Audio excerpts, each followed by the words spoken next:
I'm the walking cliché, the brooding, off-limits uncle from a forbidden romance novel. 10 years ago, I took in my niece, Chloe, after her parents died. She was only 8, and I was just 22, but she was my sister's little girl. I was all she had left. Now, she's a stunning young woman, poised, beautiful, and turning 18. At her birthday party tonight, a lavish affair I threw for her at our home in Greenwich, I had a little too much celebratory champagne. As Chloe was helping me back to my room, my vision glitched. A bizarre string of text messages suddenly appeared, floating in the air like captions only I could see. OMG, the heroine is totally in love with her uncle. Who can resist that brooding, mature guy vibe? Screaming. Look at him. Ethan is ripped. Way hotter than the actual male lead. I'd fall for him too. Chloe needs a mentor, someone to guide her. The main guy is way too immature. Her uncle is perfect. She's going to give him her first kiss while he's drunk. The taboo is everything. I live for this. The words jolted me sober. I shoved Chloe away, my heart hammering against my ribs. I was terrified she might actually be in love with me. So, I decided I had to do something drastic. I started a campaign to turn myself into the most cringe-worthy, out-of-touch, middle-aged guy I could possibly be. I started clipping my keys to my belt loop, combing my hair into a severe center part, and wearing heinous, open-toed leather sandals. With socks, I'd ostentatiously clear my throat in public and carry my coffee in a giant, dented thermal mug from a tech conference I attended 5 years ago. The captions reappeared, this time dripping with disdain. You know what? Never mind. Let her just end up with the main hero. Damn, Uncle Ethan really let himself go. He's an actual uncle now. The moment I saw those phantom comments, the champagne buzz vanished. Ethan, are you okay? Chloe, whom I'd just pushed away, stood in front of me, her eyes wide with concern. She was wearing a strapless evening gown, and, at just 18, her figure was already that of a woman. I quickly averted my gaze and waved a dismissive hand. I'm just tired, Chloe. You should get some sleep, too. It's late. She hesitated, a confused look on her face, before finally leaving my room. Okay, good night, Ethan. I replayed the comments in my head. My niece is in love with her uncle. The thought was a punch to the gut. If that ever got out, it would ruin her. It would ruin me. No, absolutely not. I stumbled into the master bathroom and splashed cold water on my face, trying to shock myself back to reality. Bracing my hands on the marble countertop, I looked up at my reflection. Water dripped from the ends of my hair and traced the line of my jaw. I loosened my tie and, on a whim, lifted my dress shirt, revealing a tight six-pack. I couldn't help but mutter to myself, damn, I still look this good?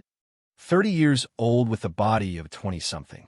Lately, with work being so crazy, I've been distracted. I guess I hadn't noticed Chloe's feelings for me had shifted into something different. When she was 8, a car crash took her parents. I brought the orphan little girl home to live with me. All these years, I've raised her like my own daughter, shielding her from the world, giving her everything. Tonight's party was my way of showing her that even without parents, she had me. I was her rock, her biggest supporter. But how could she have fallen in love with me? It was like a trashy novel had come to life in my living room. She's still so young, just a teenager.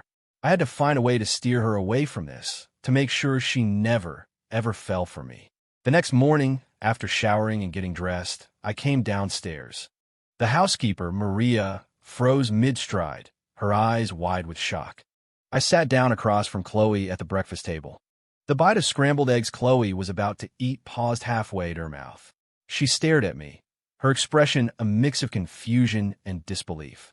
After scanning my outfit from head to toe, she finally spoke. Ethan, did you have a style crisis this morning? I looked down at my ensemble and felt a surge of misplaced pride. A slightly too tight polo shirt, the collar popped, pleated khakis, and on my feet, the piece de resistance, brown leather sandals over pristine white athletic socks. My car keys were clipped ostentatiously to my belt loop. The finishing touch was my hair, parted precisely down the middle and plastered to my scalp with gel. I'm trying something new, I said breezily. Kind of a retro chic vibe. What do you think? Chloe forced a smile. As long as you like it. I took a sip of orange juice, then felt a phantom tickle in my throat. I leaned back and let out a long, drawn-out, throat-clearing noise. Ahem harumph. The sound echoed through our cavernous kitchen. I wasn't actually clearing anything. I was faking it with a bit of saliva. Chloe immediately handed me a napkin. Here, Ethan. You can. Spit it into this. I took it, feigning embarrassment. Sorry, Chloe. Getting older, you know. The phlegm just builds up. I then shouted toward the kitchen. Maria, can you find one of those big, insulated travel mugs for me? I want to make some of that throat-soothing herbal tea to take to the office. The one with the chamomile and goji berries. After breakfast, as I was leaving for work, I told Chloe, you should use this time to travel before college starts. Don't just hang around the house all summer. Chloe had already aced her SATs and was set to start at NYU in the fall. My original plan was to send her to study abroad, maybe Oxford or the Sorbonne, but she'd refused. She said she missed me too much and wanted to stay close.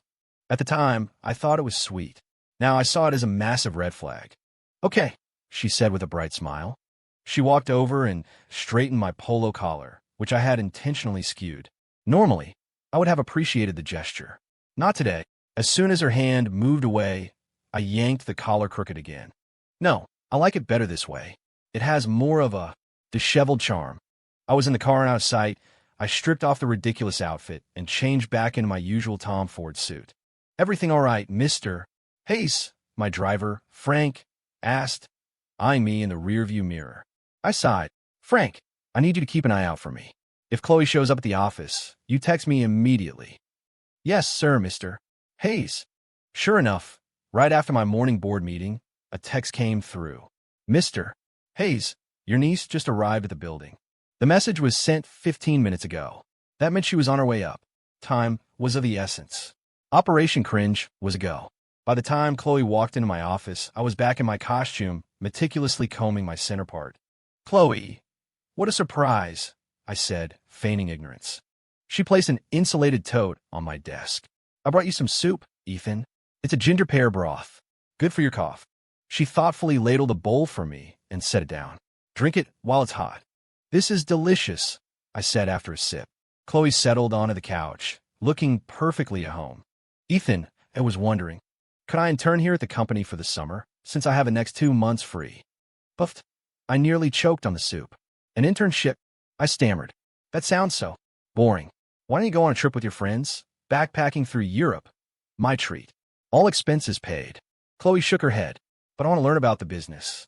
That way, I can help you out one day. Her eyes grew sad. Are you saying you don't want me here? No, of course not. I backpedaled immediately. If you want to intern, you're more than welcome. God help me. Did this mean I had to dress like a walking midlife crisis every single day, in front of my employees, my clients, my business partners? My reputation as a sharp, stylish CEO was about to go up in flames. The captions flickered back into view, mocking me. He looks like he's been possessed by the ghost of a suburban dad. I can't watch. You know what? Never mind. Let her just end up with the main hero. Damn, Uncle Ethan really let himself go. He's an actual uncle now. You guys are the worst. Last night you were calling me hot, and now look at you. Chloe started her internship, sitting at a desk right outside my glass-walled office. This meant my new uniform was here to stay, at least until she lost interest in me. Before leaving work, I got a message from my buddies in our group chat. They wanted to grab drinks. Me, you guys go ahead. I'll meet you at the bar later. Ryan, frowny face, we're right near your office. We'll just come wait for you there. Me, N.O. Mark, what's the deal? Hiding a woman in there. Chris, a woman? I'm on my way. 10 minutes later, the three of them barged in my office and stopped dead, staring at me. An awkward silence filled the room. Ryan was the first to speak. I feel like I need to throw holy water on you. Mark shook his head. Ethan, what in God's name are you wearing? Chris just sighed. You know what? You're not coming out with us tonight. Why not? I wailed. You're an embarrassment, Ryan said with a grimace. A total embarrassment, Mark agreed. The king of all embarrassments, Chris added, rubbing his temples in second-hand shame. Defeated, I slumped onto my desk and pretended to sob. I thought they might take pity on me, but when I looked up, they were gone. Traitors. Doesn't anyone care about my fragile, boyish heart? Just then, Chloe peeked in. Ethan, can you help me with something? She asked tentatively. I puffed out my chest. Anything for you, Chloe. It turned out her best friend had been harassed on the subway. The friend slapped the guy, and he immediately started causing a scene, claiming she'd ruptured his eardrum and demanding money. Now they were all down at the police precinct. The guy is acting like a total jerk, saying his father is some big shot and threatening her, Chloe explained. Her family isn't in town, and she has no one to call. They're still at the station. Ethan, I knew you could help. Her voice was thick with unshed tears. I stood up, all business. Don't worry. This is nothing. Let's go. 5 after we arrived at the precinct and got the rundown, I made a single phone call. Is it handled? Chloe asked, her eyes hopeful. I nodded. It's handled. Your friend can go home. The harasser was still fuming, blustering about how his dad was the deputy commissioner of something or other, and that I'd regret this. So he has connections. Big deal. I brought bigger connections. Thank you so much, Mr. Hayes, Chloe's friend said, looking immensely relieved. I gave her a reassuring smile. You did the right thing. You were brave. When you run into a creep like that, you stand up for yourself. A few days in a holding cell will straighten him out. As we left the precinct, I walked ahead, overhearing Chloe and her friend whispering behind me. That's the uncle you described as a debonair, suit-wearing Adonis. Well, he's going through a phase right now.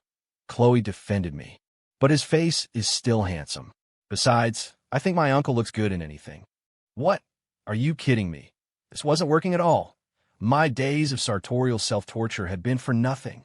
Chloe and her friend decided to grab dinner, and I had no intention of being the third wheel. It was time to change clothes and meet my friends for that drink. But just as I was about to get in my car, I heard a familiar voice behind me. Ethan Hayes. I turned. Oh no, it was Olivia, my ex-girlfriend. It was too late to dive into the nearest manhole, so I just covered my face with my hands.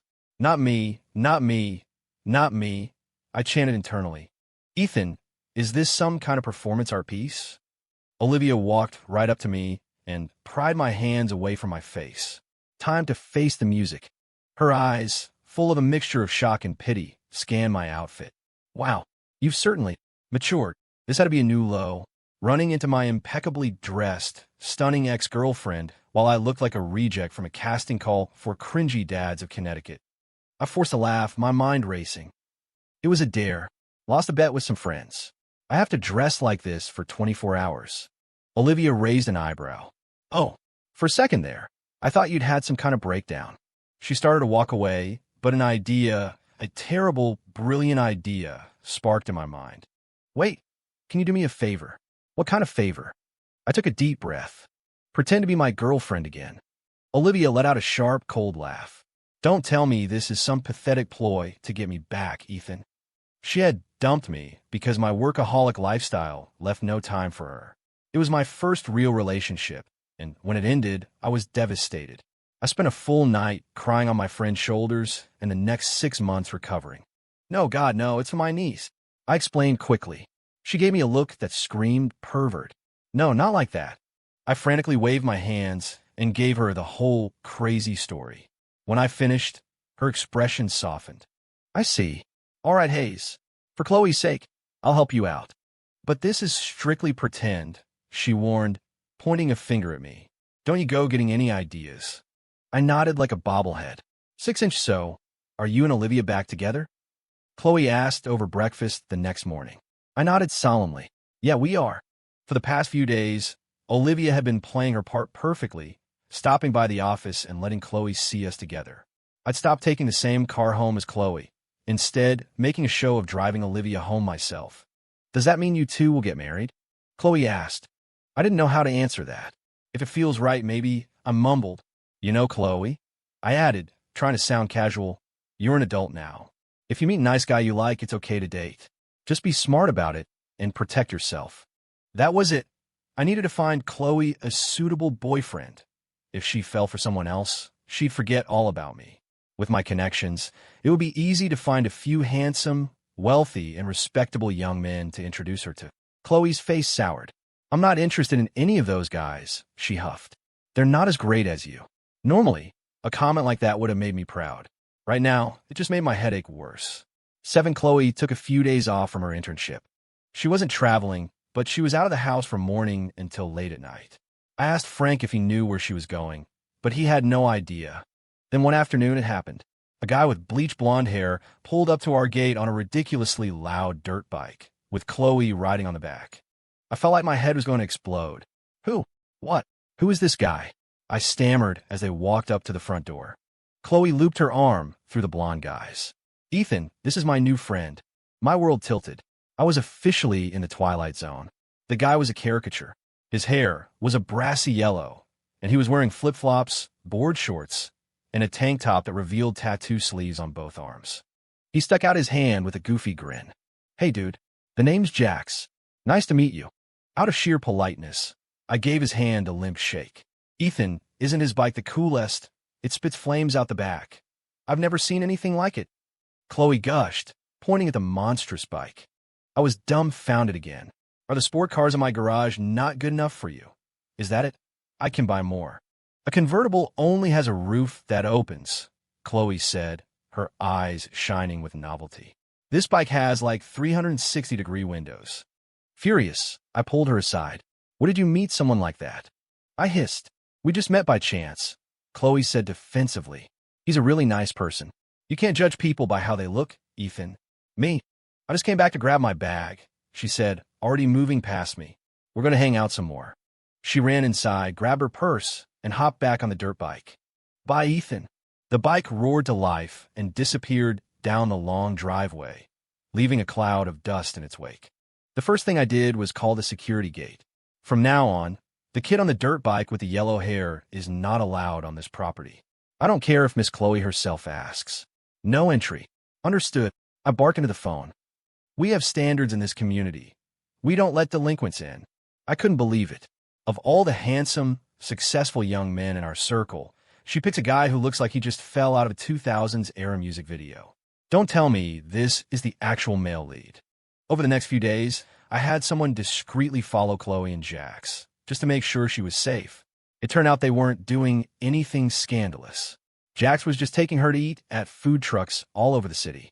And Chloe, who had been raised on fine dining, was eating it up like she'd discovered a new food group. Which, to be fair, she had. I never let her eat street food because I thought it was unsanitary. Of course, I snuck some myself from time to time. My mood was foul, so I called my friends to meet me at a bar. Ryan immediately started in on me. Well, Mr. Hayes, what happened to your middle-aged dad cosplay? I was too preoccupied with the Jack situation to banter. Mark smirked. Leave him alone. He's probably thinking about a woman.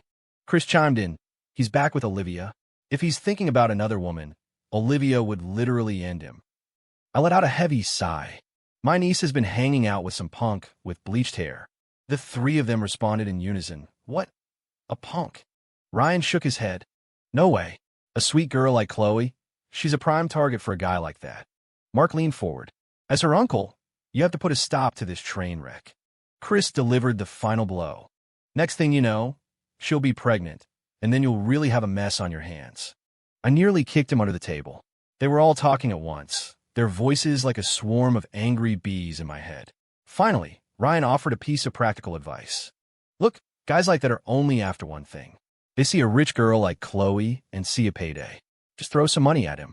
He'll disappear. It was a cynical plan, but it was a good plan. I decided to act on it immediately. I found Jax when he was alone, after he'd dropped Chloe off. Whoa, dude, your car is sick, he said as he slid into the back of my Maybach, looking around the plush interior with wide-eyed wonder. I wasn't in the mood for pleasantries. I got straight to the point and handed him a debit card. There's $50,000 on this card. Take it. There's only one condition. You leave Chloe alone and never see her again. But Jax didn't react with the greedy excitement I'd expected. He didn't snatch the card. Instead, he pushed it back toward me, looking embarrassed. Mr. Hayes, you got it all wrong. Chloe and I are just friends. It's not a romance thing. He explained patiently, my parents also died in an accident. When Chloe and I started talking, we just connected over that. That's all it is. Look, I know I look like a punk, he said, a genuine earnestness in his eyes. But I'm not a bad guy. I dyed my hair and ride this loud bike so people won't mess with me or my family. His story tumbled out.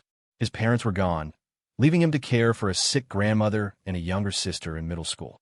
The whole tough guy persona was an act, a shield to protect what was left of his family. And these tattoos, He pulled up his sleeve to show me the intricate design. They're fake, the stick-on kind.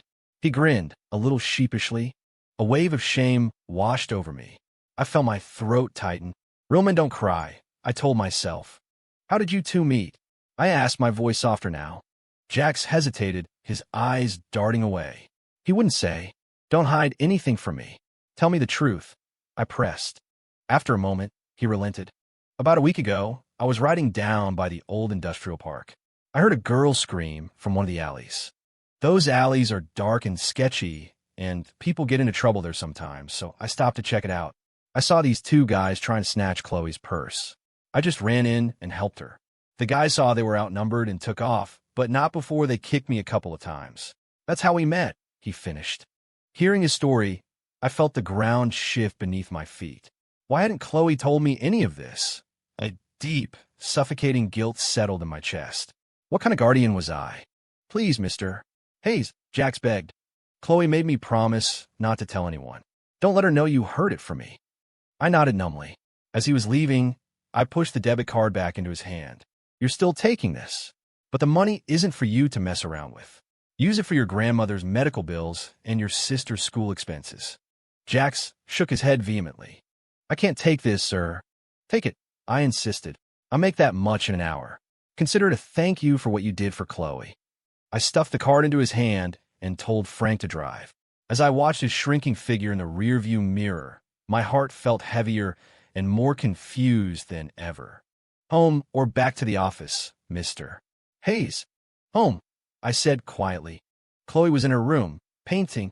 I paced back and forth outside her door, my stomach in knots, not knowing how to begin. A moment later, she noticed me. Ethan, are you just going to stand there? Is something wrong? I nodded. We need to talk. Okay, come in. She had an easel set up by her desk and was working on a watercolor. She's loved painting her whole life, ever since she was a little girl. She's incredibly talented, too, with a shelf full of awards to prove it. Almost all the art hanging in our house is hers. So, she said, putting down her brush, what did you want to talk about? It was hard to get the words out, but I forced myself. Chloe, why didn't you tell me what happened last week near the industrial park? Her hand froze. She looked up at me, her eyes immediately welling with tears. I didn't want to bother you, she whispered. You're always so busy with work, so stressed. I didn't want to add to your worries. Besides, nothing really happened. My voice grew louder with anger and fear. What if it had? What if something terrible had happened? How could I ever face your parents? I was there to get inspiration for a painting, she explained, her voice choked with sobs. I saw a light at the end of an alley and thought it would lead to a place with a beautiful view, but I never thought. Her face was red, her body shaking with silent sobs, and seeing her like that broke my heart. And besides, she continued, her voice trembling with a different kind of hurt, I feel like you've been avoiding me lately. Ethan, are you going to get tired of me one day? Will you stop loving me? The words I was about to say died in my throat. Chloe, I said, my own voice thick with emotion, you are my family. We're family. I will never, ever stop loving you. She froze when I said that, then slowly nodded. Right? We're family. From now on, if you go out to paint, you take someone with you. No arguments. My chest felt tight, like it was being squeezed in a vice. I left her with that final command and closed the door behind me. There are so many things about a teenage girl's heart, so many secrets and insecurities that a man like me, blunt and unobservant, could easily miss. It was my fault. All my fault. Looking back, I realized Chloe's mood had been off that day she came home, but I was too wrapped up in myself to notice. I had to start paying closer attention. That night, I went to a bar alone to drink. I didn't call my friends. I just wanted to be by myself. But of course, I ran into Olivia. Well, if it isn't my fake boyfriend, she said, sliding onto the stool next to me. Drinking alone? Trolling for pretty girls? Or just waiting for fate to intervene? You people really love to tease me, don't you? I sighed and threw back my whiskey in one gulp. Olivia immediately sensed my dark mood. What's wrong? She asked, her voice soft. Is it about your niece? I guess that's what 4 years together gets you. She could still read me like a book. I nodded and told her everything I'd learned that day. I failed as a guardian. I finished miserably. Chloe was almost seriously hurt, and I had no idea. Olivia put a hand on my arm. Hey, there's a difference between boys and girls, and you can be a little dense sometimes. A teenage girl's mind is a complex place. It's natural for her to worry about being a burden to you. Chloe has always been a thoughtful kid, she continued. She knows how hard you work. She didn't tell you because she was trying to protect you. She cupped my face in her hands, gently wiping a tear from the corner of my eye. It's okay, she soothed. I'm here. I'll drink with you. You're such a big baby, she teased. Still need me to comfort you. I let my head fall onto her lap. It felt so familiar, so right. My eyes started to burn again. Olivia stroked my hair like I was a lost puppy, and she said something that made me sit bolt upright. You know, if Chloe loves painting so much, why did she choose to major in finance? She was right. Olivia's words cut through my haze of self-pity like a laser. I had missed the most important clue of all. I shot to my feet. Olivia, I have to go. I'll call you. We'll get that drink another time. I wanted to ask Chloe last night, but she was already asleep when I got home. The question burned in my mind all night, and I barely slept. We were sitting at the breakfast table together. Chloe, can I ask you something? I began. Of course, she said. You love painting more than anything. So why, when you were choosing your major for college, did you pick finance? You have no interest in it. The glass of water in her hand stopped halfway to her lips. She wouldn't meet my eyes. Art is a hobby, she said flatly. Finance is a career. I almost laughed. What do you need to worry about a career for? Do you think you'll ever be unemployed? Even if you never work a day in your life, I could support you. You love painting, I pressed on. You once told me your dream was to have your own art exhibition. Chloe, tell me the truth. Do you really want to study finance? She was silent for a long moment before shaking her head. No. Then why did you choose a major you hate? I demanded. Finally, the truth came out. Because, she said, her voice barely a whisper, I thought if I studied finance, I could help you with the company when I graduate. Then you wouldn't have to work so hard. Her words felt like a stone dropping into a quiet pond, sending ripples of sorrow through my heart. Why would you give up something you love for me? I asked, my voice aching. Will that make you happy? Because if you're not happy, I won't be happy. I'll be miserable for you. I want you to do what you love, Chloe. I want you to study art. You have a gift, I told her earnestly. You have a rare talent for painting. That talent, combined with your passion, is an unstoppable force.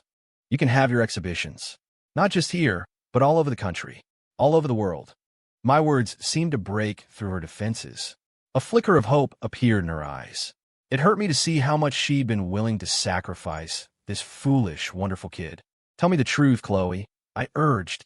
You want to be an artist. You want to pursue painting with everything you have, right? She looked at me, her gaze finally steady and clear. She nodded. Yes, it's what I really want. Then don't let me, or anyone else, stop you, I said gently. You don't have to compromise for my sake. Your life is your own. You have to live it for yourself. Thank you, Ethan, she whispered, her voice choked with emotion. The weight on my chest finally lifted. We're family, Chloe. You don't have to thank me. A new worry crossed her face. But it's probably too late to switch to an art program now, isn't it? Especially if I want to study abroad. The application deadlines have all passed. She was right, but that was a problem money and connections could solve. Don't worry about that, I told her with a confident smile. I will take care of everything. You just focus on putting together your portfolio. For the first time in days, she broke into a genuine, radiant smile. Okay, it was all arranged. Chloe was accepted into the Florence Academy of Art in Italy, the city of romance, the heart of the Renaissance. It was perfect for her. Her portfolio was exceptional. I just had to pull a few strings with some contacts abroad to get her application reviewed past the deadline. But her talent did all the heavy lifting. I had just finished a meeting when my assistant knocked on the door. Mr. Hayes, a young man named Jax left this at the front desk for you. She handed me a debit card and a folded note. It was the card I'd given him. I opened the note. It read, Mr. Hayes, thank you for the offer, but I can't take your money. I'm going to make it on my own. I sighed. The kid was stubborn. I'd give him that. That night, I went out for drinks with my friends. This time, it was a real celebration. The last few weeks had been an emotional roller coaster, and I was exhausted. After just 2 drinks, I was already dozing off on the bar's leather couch. Ryan started poking me.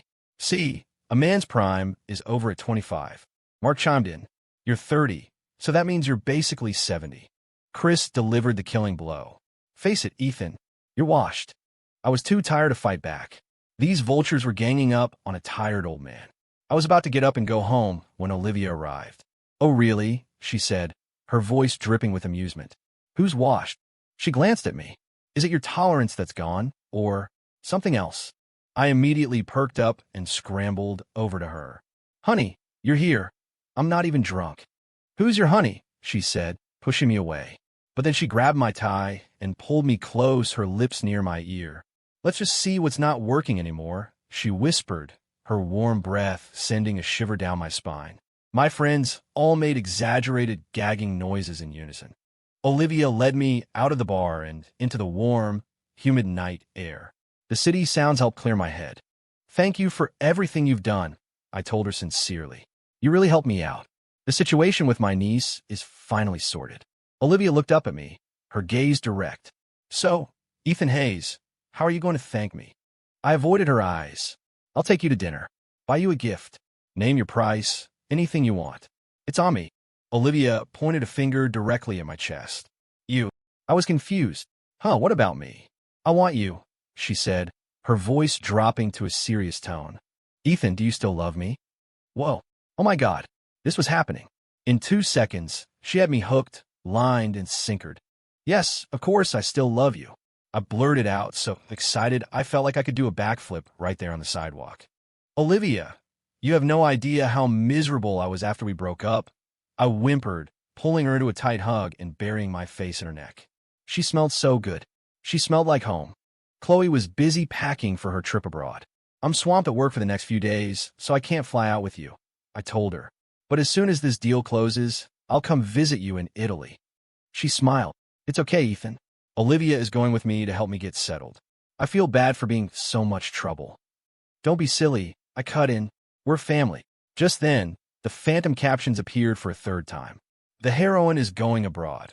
She's going to meet the male lead. I can't wait for their cute romance to start. But the uncle is so great. I love him so much. I couldn't help myself. Chloe, when you're in Italy, if you meet a guy you like, be brave and go for it. And if someone asks you out, be smart. Keep your eyes open. If you're ever unsure about a guy, you call me, and I'll vet him for you. Or talk to Olivia. Chloe was kind and a little naive. The thought of her navigating the world alone scared me. I needed to know she would be okay. My words seemed to touch her. Thank you, Ethan. Don't be scared, I said, pulling her into a hug. You have me. I will always be your family. No matter what happens, I will always be your safety net. Sending her abroad wasn't just about her art. It was about helping her become independent, to stand on her own 2 feet. For 10 years, I had shielded her from every hardship. But what if one day I wasn't there to protect her? More than anything, I wanted her to have the strength and skills to build her own life, to have a soul that was both independent and free. Chloe's flight was this afternoon. She had a layover in Dubai. I planned to finish up at the office and then drive her to JFK. Good morning, Mr. Hayes. I stopped in my tracks. What did I tell you? In the office, you call me Mr. Hayes. Right, yes, Mr. Hayes. Thank you for this opportunity. I'll work very hard. Jax stood before me, looking sharp and professional in his new security guard uniform. He'd graduated high school, but had no other qualifications, though he was honest, kind, and strong. I'd offered him a job on my company's security team. He was young and capable. With time, he could easily become head of security. If he showed aptitude elsewhere, I'd promote him. And, of course, the yellow hair was gone, replaced by a neat, black haircut. By the way, I said, Chloe leaves this afternoon. Do you want to come to the airport to see her off? A hopeful light sparked in Jax's eyes, followed by a flicker of hesitation. I knew what he was thinking. Don't worry. I'll give you the time off. Hey, Jax snapped to attention, standing perfectly straight. Thank you, Mr. Hayes. Thank you, sir. At the airport, Chloe and Olivia were about to head through security. We were saying our final goodbyes. Ethan, take care of yourself. Okay, don't work too hard. But I know Olivia will look after you, so I'm not too worried.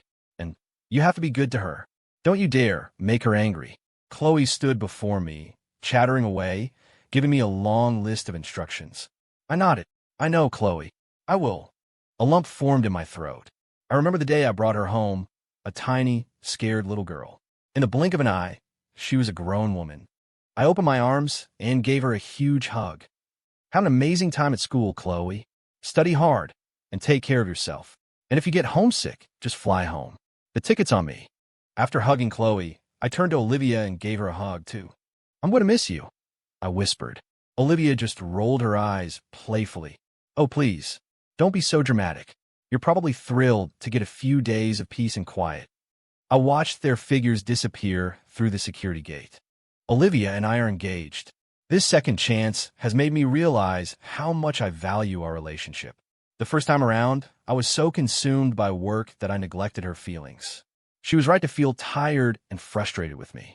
I understand that now. I've reflected on my mistakes, and I've changed. I won't let that happen again. Chloe is thriving in Italy. Every time we video chat, she's bubbling with excitement, sharing stories about her adventures and the interesting people she's met. She's more confident, more outgoing, more alive. Seeing her so happy puts my heart at ease. I know her parents, wherever they are, would be so incredibly proud of the amazing woman she's become. I've been in Italy for a month now, and I'm finally getting used to the rhythm of life here. When I'm not in class, I love taking my sketchbook and exploring the city, finding new corners to draw. I've made so many new friends from all over the world. They're all so fascinating. I still miss home. I miss my mom and dad. And I miss Ethan and Olivia. They're getting married in 6 months. I'm working on a special painting for them as a wedding gift. There's something about this city, this cradle of romance, that truly inspires an artist. I'm going to work hard for the next few years. My dream is to have my own gallery show one day. Ethan was right. Being true to yourself is the most important thing in the world. You should never, for anyone, give up on the things you love. End of story.